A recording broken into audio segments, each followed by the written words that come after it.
I just don't know what to say anymore. Oh, my God. I just don't know what to say.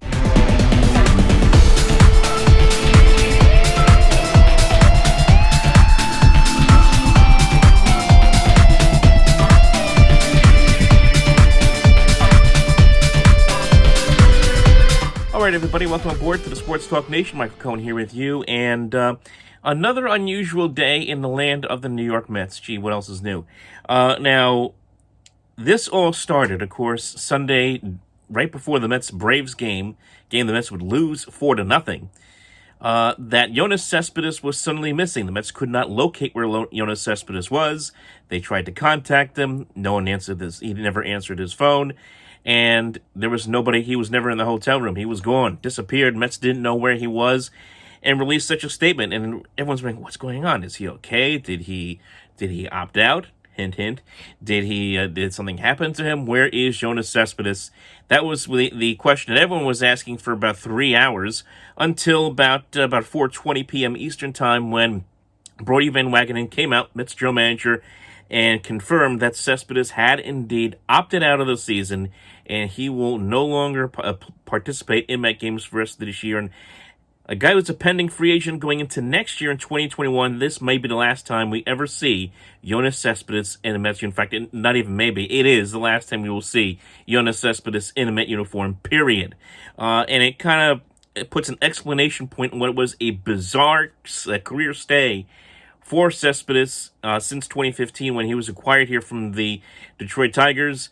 Guy who's, as we all know, came here in that trade, got off to a great start, helped that team get to the playoffs in the World Series, had a great year in 2016, and then everything with injuries, one bizarre injury after another, complete downfall from there. Even with the big contract he signed with the Mets, you always have to sit there and wonder whether this guy was really committed to the team at times. The whole incident with the wild boar last year, and now it culminates in this. And while you have to respect, yes, Cespedes' decision to opt out, a decision that a lot of players can do and will be doing and have done because of the COVID-19 situation, which in Major League Baseball is an absolute disaster right now, and there's a very good chance we could have the season canceled at any moment, for that matter, when you consider the number of cases that are going up for the Marlins. They're up to 21. The Cardinals, St. Louis Cardinals, are seeing numbers go up. The Phillies had a lot of concerns about their numbers, but it sounds like they're okay. There was concerns that some staffers in the visiting clubhouse when the Marlins were in Philly last week may have contracted disease. Then there was reports this week that it was a fake positive test, whatever that's supposed to mean.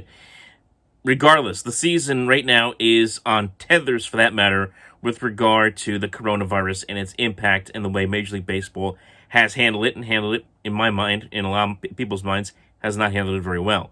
That being said, this was a poor job by Cespedes. I understand the concerns of coronavirus, we all do, but man, he left his team basically left the team in a lurch, for that matter. If you listen to the press conference by Van Wagenen, he said that the Mets had sent, I guess, even team security, if they're part of their entourage for the team traveling, even hotel security to Cespedes' room, and found nothing there. The place was empty. All belongings gone. He took everything, got up, and left. As the team did not find out until mid-game today that Cespedes had indeed decided to cut and run and opt out of the season for 2020. So not only does he look bad, because he really looks bad because obviously he didn't give the team any notice. He didn't give the team any idea of what was going on. The Mets couldn't contact him. The Mets didn't have any way to knowing where he was until middle of the game today, and they didn't find out, as according to Jeff Passan on ESPN, through Cespedes' agent. So it makes it look like Cespedes was more interested in getting off of a bad baseball team than he was the coronavirus, for that matter. That's the perception that a lot of people are going to have. It's a bad look for Cespedes. And yeah, it doesn't make the Mets look too good either right now, for that matter. A team that is struggling. They're 3-7 on the season. That's almost 20% of the schedule in a 60-game season. And if you want to do the math for that matter, the Mets will be on pace for 18 wins this year. Probably not going to be that bad, but it's been a bad start to the year for the New York Metropolitans in so many ways. The big leads they've had in games, blown leads they've had in games, and They have had a rough time of it, 4 straight losses now, and 3 in a row here to the Atlanta Braves, for that matter, on this road trip, as they sit here at 3-7. And also keep in mind, the Mets, by the way, before all this stuff came down with Cespedes, had made an acquisition to get Billy Hamilton off the San Francisco Giants roster. And Hamilton's is a speedster. He's not a great hitter. Hits for a low average.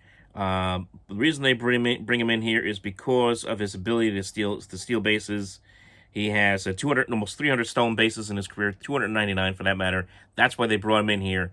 But ironic, they bring Billy Hamilton in here, and then all of a sudden the announcement that Cespedes, the initial announcement that Cespedes had disappeared, Mets couldn't find him, and then the announcement of the concession that he had indeed opted out. Is it possible there's a little bit of a tug of war here going on? Maybe Cespedes did tell him, we don't know, but that is an ironic little twist in this. But Van Wagenen did confirm that Cespedes was physically okay, even though that they weren't very sure, and concluded that it was a quote-unquote disappointing end to his 4-year contract with the Mets. That is an understatement, of course. So, boy, I mean, it's just such a bizarre situation for the Mets, and it really just adds to the layer, as I mentioned before, of a lot of the bizarre things that go on with the New York Mets. So, here they are, 3-7. They have one more game left in Atlanta before they head to Washington.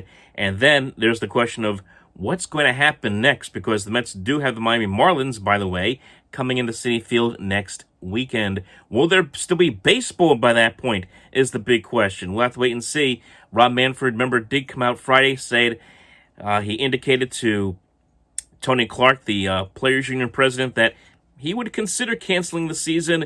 At the same time, then came out yesterday on Saturday saying that he has no intentions of canceling the season, and they're going to do what they can to play through. Basically, that's what he said. So, we'll see. But as for the Mets, they're going to do that without Yoenis Cespedes a part of this team.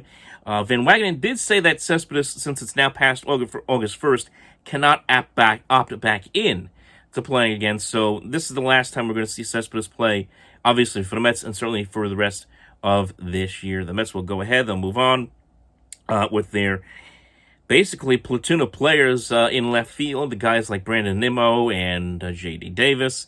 They'll move some guys around in the DH spot, like Dominic Smith, give him some more at-bats. So there'll be opportunities there for everybody else to contribute to this team. But for Cespedes, a awful end, an end that he has badly orchestrated to what was a strangely bizarre tenure here with the New York Mets. So that's it, folks. I don't know what else to say other than it's just typical. It's just the Mets being the Mets amid the pandemic, for that matter. My goodness. Anyway, follow us here on Facebook, facebook.com/OpenMicProgram, @OpenMicNJ on Twitter, and also like and subscribe right here to the Sports Talk Nation. We'll talk to you next time.